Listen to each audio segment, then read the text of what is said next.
I ask you one question. Have you seen the video when they made an attempt on my life in Kannur? I want to ask you, reply. Have you seen the video? You have not seen the video? Sorry? 3 years back, almost 3 years now, Yeah. That's fun. Kannur Indian History Congress. An attempt was made on my life or not? Yes, that is fun, Habibi. Yeah. You reply to my question. Yes. An attempt was made. Yeah. My ADC's shirt was torn. That is in the video. If you have not seen the video, I will send you the... You have seen the video? Ask any lawyer, is that a cognizable offense or not? And you know what cognizable offense means? Cognizable offense means that there is no need for anybody to report the matter to the police. Police will on its own file a case and prosecute the persons. This is not... IPC specifically talks about under section 124 that the President of India and Governor of any state, nobody can try to overawe them. Nobody can try to intimidate them. And if any such thing happens and they are prevented from performance of their actions, then these people are liable with punishment for 7 years and fine. Is that a cognizable offense? What was the duty of the police? To register a case? Who prevented the police from registering a case? Who held the Home Department?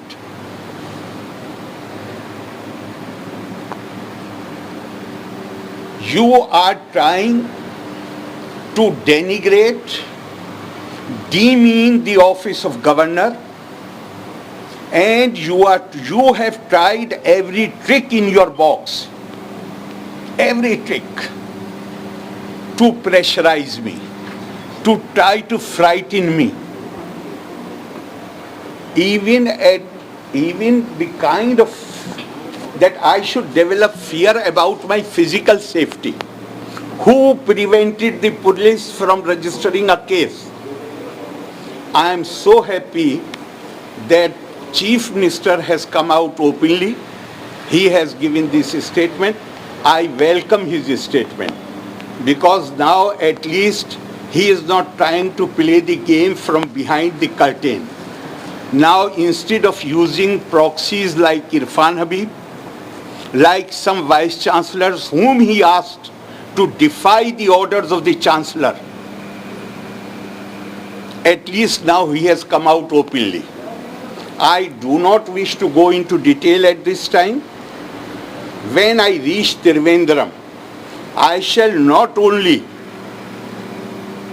organize that people see that video, but I have all the documents. I have been writing to him since last 3 years, repeatedly. It is your constitutional duty to brief me regularly. He never paid any attention. I write letter to him, he does not reply. I make call to him and he does not call back. Then what is the way out for me? You tell me.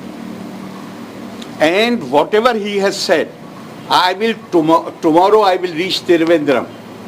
I hope tomorrow or day after tomorrow, I will produce all the documentary evidence. And I have definite information that when they tried to make a physical attack on me at Kannur, this was a conspiracy. And the Vice Chancellor of the Kannur University was used to ensure that I am present there so that they can attack me. And I leave it to you to decide that if some higher authority prevents the police from taking legal action, was it an act of favoritism or that person was also part of the conspiracy? Because I have said it and I repeat it, some ideologies which have originated outside India, they believe in the use of force to achieve their political purposes. Don't tell me how many of your members were in the Constituent Assembly or other positions. You are also in position. Tell me whether your ideology allows use of force, use of coercive methods, use of pressure tactics, whether it is legitimate in your ideology or not. That is the question. India has a liberal constitution. Even those, only recently, one minister was made to resign because he dropped caution. He was not careful enough. What they really believe in and what they hold the view about our constitution, he said it publicly. So why he resigned? Whose views he was representing? You have taken oath to uphold the law. I have never said that anybody is disqualified to be appointed to any position. What I have said is that underqualified and unqualified people, because they belong to the personal staff of the Chief Minister, they cannot be allowed to be appointed. If somebody is qualified, most welcome. So you directly accuse him that Chief Minister is part of that? It is not. Don't try. Couple conspiracy. I don't need you to explain what I mean. You have my words on record. Direct or indirect, these are your interpretations. Don't try to put words in my mouth. I am asking you, you tell me that if somebody here attacks your cameraman and you do not try to save him and you do not report the matter to the police, then what one will think of you? That you are in sympathy with the attacker, or you have already, you yourself are part of a conspiracy. This is the conclusion one will come to. So please don't try to put words in my mouth. I am capable enough to express and articulate what I feel. So regarding the Priya appointment, yesterday Chief Minister slammed your remarks and substantiated and explained. I have already. Every individual have the right I think irrespective of a governor office or Chief Minister office. I have already explained it. I do not know what kind of more explanation you need. I am saying and I am repeating it again that as far as qualified persons are concerned, there cannot be any objection to that.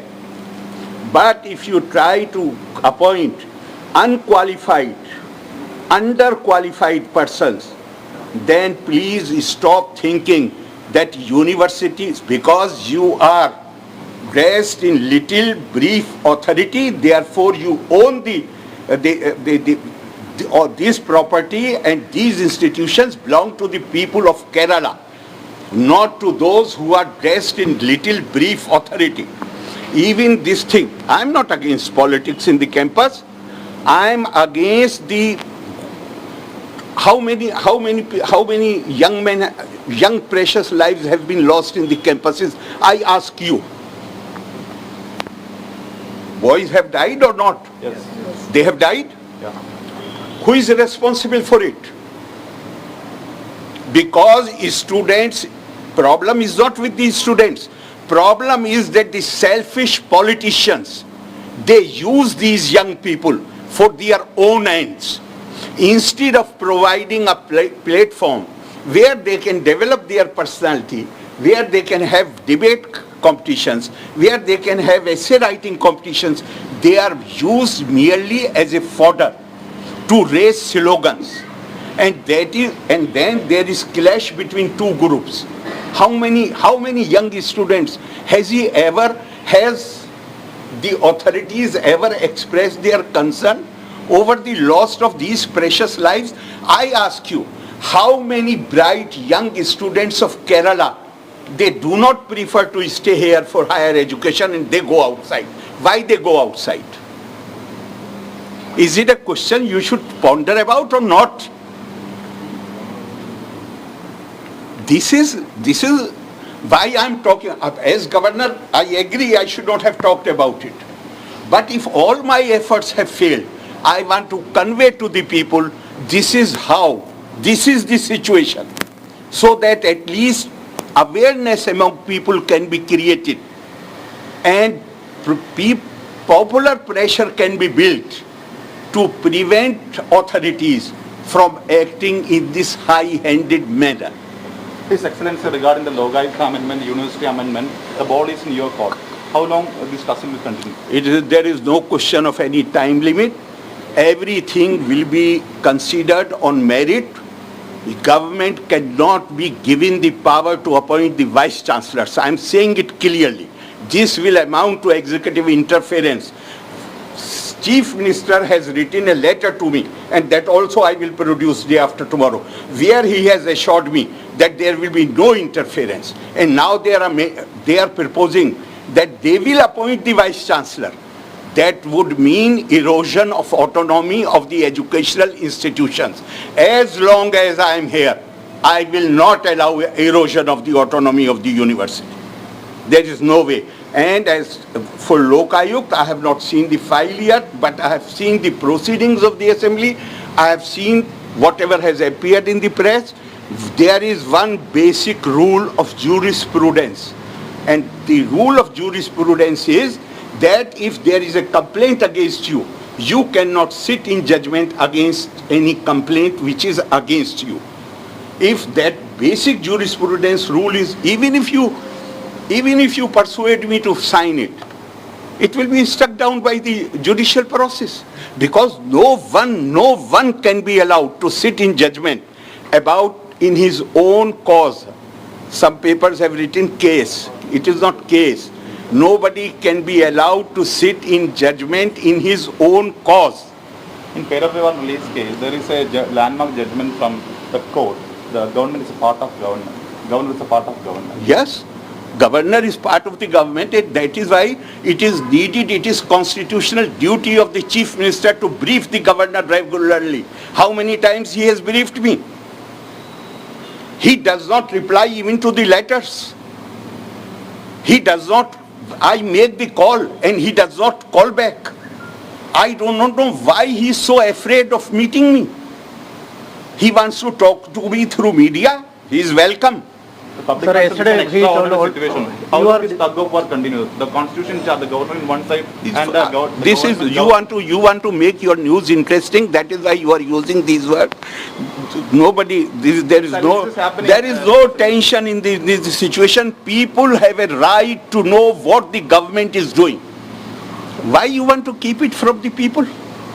After all, the sovereignty does not lie in the government or the governor. Sovereign are the people of India. Why you want to keep in darkness? Your question implies that we should not discuss it publicly. Is that okay for a media man to ask this question? Sir, this is an Sir, extraordinary yesterday situation. CM What extraordinary, After the VS government issue, this is the first time. extraordinary situation you are saying, because people have come to know what the government is doing. This is no, people have a right to know. Sir, yesterday thank you, CM sir. told that you are seeking some positions. That's what he became silent. They have every right to think about it. My track record is clear. I have sacrificed positions. Okay, thank you, sir. So, Thank you, but they have every right to. Today is Prime Minister Narendra Modi's birthday. By all my best wishes, I have already conveyed, and I am sure that he will continue to lead the country on the path of progress and development for a long time to come.